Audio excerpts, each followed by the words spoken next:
Assalamualaikum warahmatullahi wabarakatuh. Selamat siang Bapak dan Abang semua.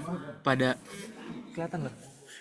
Pada pada siang hari ini saya akan membacakan materi tentang memperkuat kapabilitas proaktif dalam mengidentifikasi dan menangani risiko utama.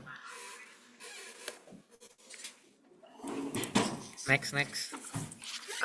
Berikut adalah profil pengalaman kerja dari narasumber, yaitu Bapak Andi Madudin selaku operational system documentation manager and financial accounting system manager at publicly listed plantation company. Lalu ada audit partner at public accounting firm and accounting partner at an accounting service firm. Dan masih banyak pengalaman kerja beliau yang lainnya. Lalu berikutnya untuk konten, terdapat dua konten, yaitu ada yang pertama ada overview risk management, yang kedua ada risk management proses.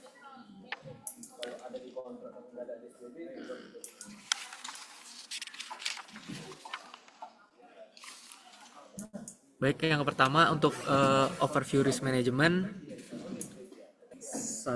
Dalam konteks transformasi bisnis BUMN, penguatan budaya sadar risiko menjadi salah satu pilar utama keberlanjutan organisasi. Menekankan bahwa manajemen risiko tidak boleh bersifat reaktif melainkan proaktif. Mampu mengantisipasi, memitigasi, dan mengubah risiko menjadi penciptaan nilai. Sebagaimana risk management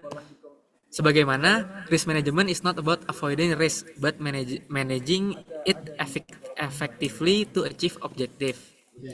Berdasarkan definisi dalam SK 6 DKU MBU 10 2023 dan standar ISO 3100 2018, enterprise risk management adalah budaya, proses, dan struktur yang digunakan untuk mengelola ketidakpastian secara terintegrasi demi mendukung pencapaian tujuan organisasi. Sedangkan operational risk management berfokus pada risiko operasional sehari-hari akibat kegagalan sistem, proses, manusia, atau faktor eksternal. Lalu tujuan utama manajemen risiko mencakup 5 hal pokok, di mana pencapaian strategis dan operasionalnya adalah yang pertama, perlindungan aset dan karyawan, mitigasi dampak risiko yang muncul, penerapan tata kelola GCG yang efektif. Lalu yang terakhir ada penciptaan nilai tambah melalui proses bisnis yang berkelanjutan.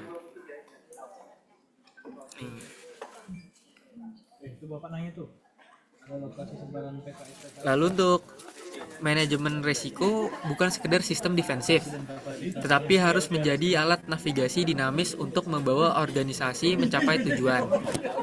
Itu Bapak nanya tuh di grup abang-abang. Analoginya, kapal tidak dibuat untuk berlabuh di pelabuhan yang aman, melainkan untuk menaklukkan badai.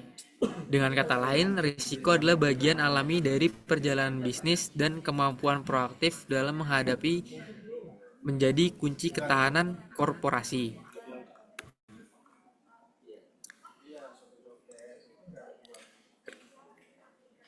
Risk management menjadi bagian dari sistem GRC, governance, risk, dan compliance yang menyinergikan tata kelola pengelolaan risiko dan kepatuhan regulasi.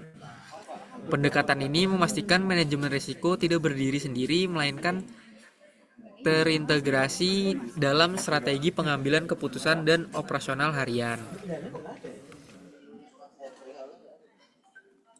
Mengacu pada kerangka ISO 31000 proses manajemen risiko terdiri dari 5 tahapan utama, yaitu yang pertama ada risk identification, yaitu risiko diidentifikasinya dari berbagai pendekatan, KPI proses bisnis, struktur pekerjaan, proyek, hingga program kerja. Risiko dapat bersumber dari isu internal dan isu eksternal, termasuk analisis dari daur hidup produk, sebagaimana standar ISO 14001-2015. Lalu yang kedua ada risk assessment, di mana analisa risiko ini merupakan menilai resiko berdasarkan tingkat kemungkinan dan dampaknya, menggunakan konsep inherent risk, residual risk, dan expected risk untuk memahami efektivitas pengendalian yang sudah ada.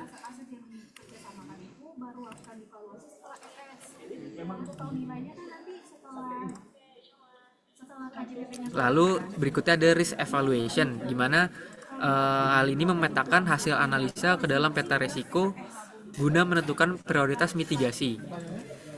Peta resiko membantu organisasi berfokus pada risiko kritikal yang dapat mengancam keberlanjutan bisnis, seperti defisiensi EBITDA, penurunan produksi, atau insiden K3. Lalu berikutnya ada risk treatment. Dalam risk treatment ini terdapat 4 strategi utama dalam menghadapi risiko. Yang pertama ada transfer untuk mengalihkan risiko melalui kontrak atau asuransi. Yang kedua ada avoid untuk menghindari aktivitas berisiko tinggi. Lalu ketiga ada accept untuk menerima risiko dengan pengawasan. Lalu yang terakhir ada mitigate atau mengurangi dampak atau kemungkinan risiko melalui kontrol efektif. Lalu yang terakhir ada monitoring dan review. Monitoring review ini adalah pemantauan risiko dilakukan secara berkelanjutan oleh unit kerja menggunakan Risk Control Self-Assessment atau RCSA, serta evaluasi independen oleh audit internal dan eksternal melalui pendekatan risk-based audit. Pentingnya pelaporan Enterprise Risk Management sebagai wujud akuntabilitas. Pelaporan mencakup evaluasi capaian kontrol risiko per kuartal, analisis penyebab defisiensi, dan tindakan korektif. Integrasi pelaporan dengan sistem manajemen mutu, lingkungan, dan K3.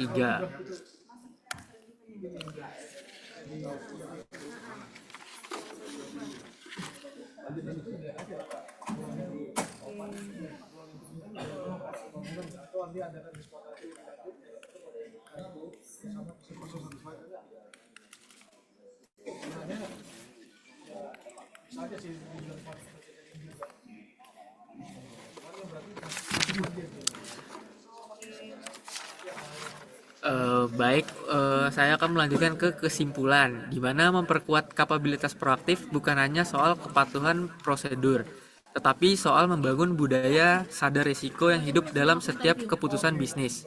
Organisasi yang proaktif dalam mengidentifikasi dan menangani risiko utama akan lebih tangguh menghadapi perubahan, lebih adaptif terhadap tantangan, dan lebih berkelanjutan secara strategis.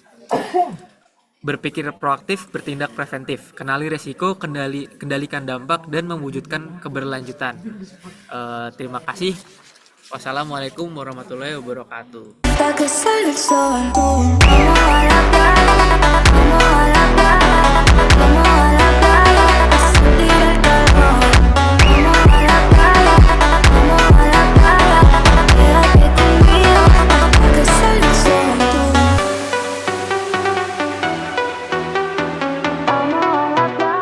Berpikir proaktif, bertindak preventif, kenali resiko, kendalikan dampak, wujudkan keberlanjutan.